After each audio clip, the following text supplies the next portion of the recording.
And welcome back to AgriTalk at the National Biodiesel Conference in Phoenix. We always like to talk with folks that are actually using biodiesel and having success with it, and we're happy to have with us one of the award winners here at the conference. Nick Portonova is Director of Transportation for Deer Valley Unified School District, and all of their 236 buses run on a biodiesel blend, and they've been doing so for more than a decade now. Nick, thank you for joining us. Quite a success story. Well, thank you. I'm glad to be able to join the conference here, and certainly it's nice to be honored with the recognition of using biodiesel. How did you start and help get the school district start using biodiesel? Well, in the mid-late 90s, our district was growing. Of course, that's growth years. We were growing by 6 and 7% a year. And our board, our administration at the time, were into the environment, trying to help it because we had a lot of construction going on, and we were recognizing that the valley and our students would want better air to breathe. So they aggressively went after a federal grant at the end of the 90s, 98, 99. They were successful in getting a rather large grant from the federal government for alternative fuels. And that led us to the development of a CNG station along with a biodiesel mixing type of a situation. It was advantageous at that time because our district was moving to a new site, and so all this could be done from the ground up. And in the biodiesel, we put a tank in that allowed us to mix the oil in the diesel at that time because we couldn't purchase it already blended.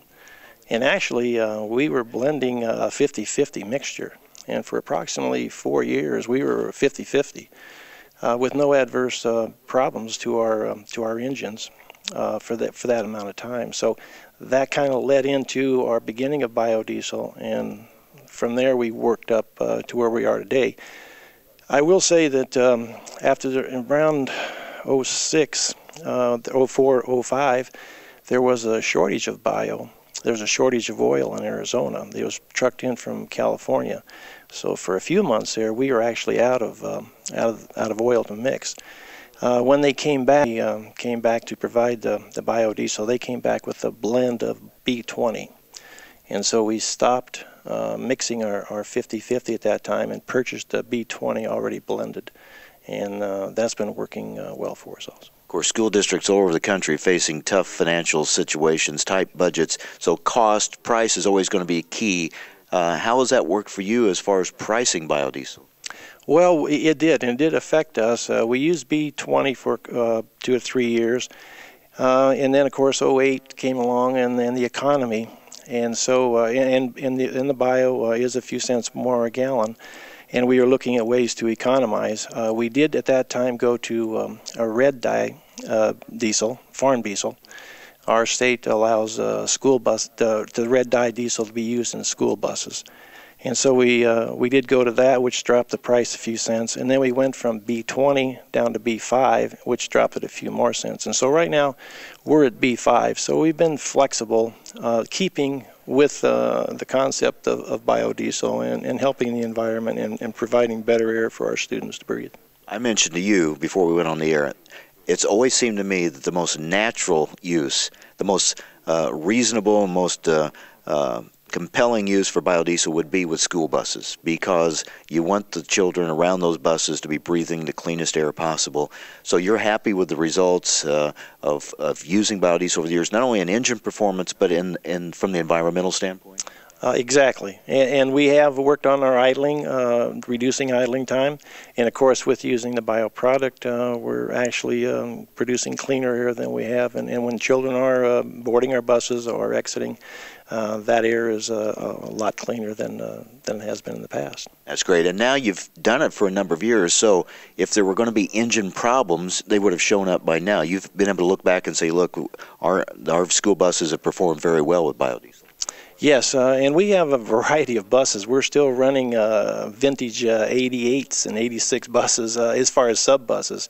So we have the older engines and, of course, right up to the new engines with the after cleaning and so forth. So far we have experienced really no detriment to the engine or performance. Now, there's some folks listening from much colder climates would say, well, they don't have to worry about, cold weather problems with the biodiesel, although you got a little test here in the last few days with some cold weather that's been in the air, but that has not been a problem?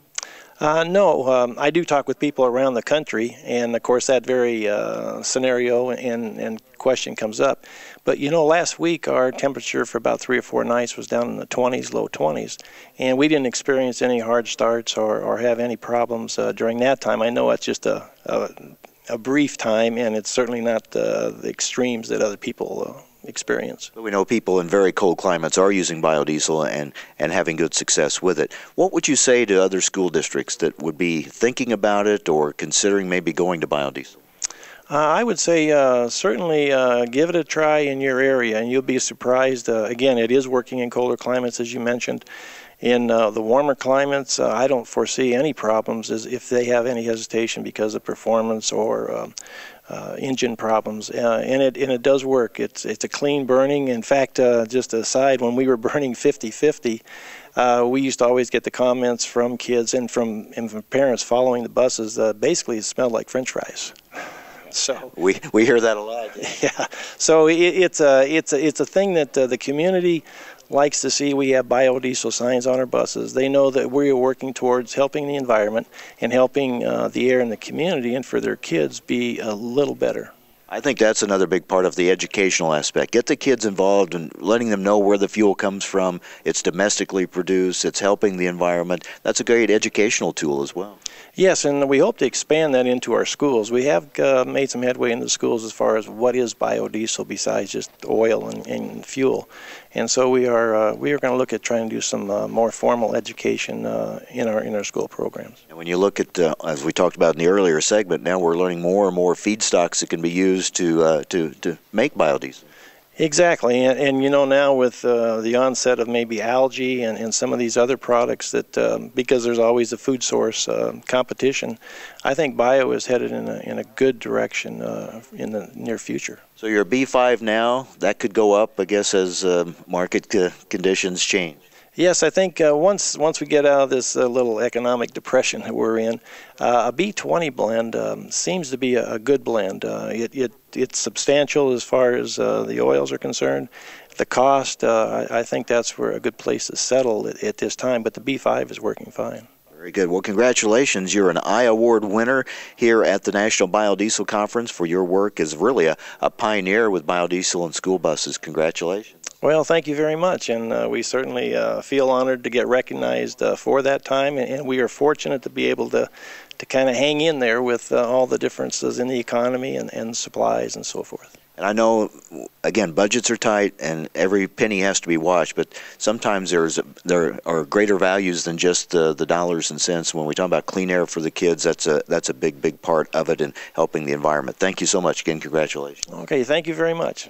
That is Nick Portonova, Director of Transportation for Deer Valley Unified School District here in Arizona. There are 236 buses run on a biodiesel blend and have for a number of years now. We'll be back here tomorrow with more on the National Biodiesel Conference, more about this industry that is really coming back to life now after a very tough past year. Things looking much brighter. We'll tell you more about it tomorrow. Hope you'll join us right here on AgriTalk, the voice of rural America.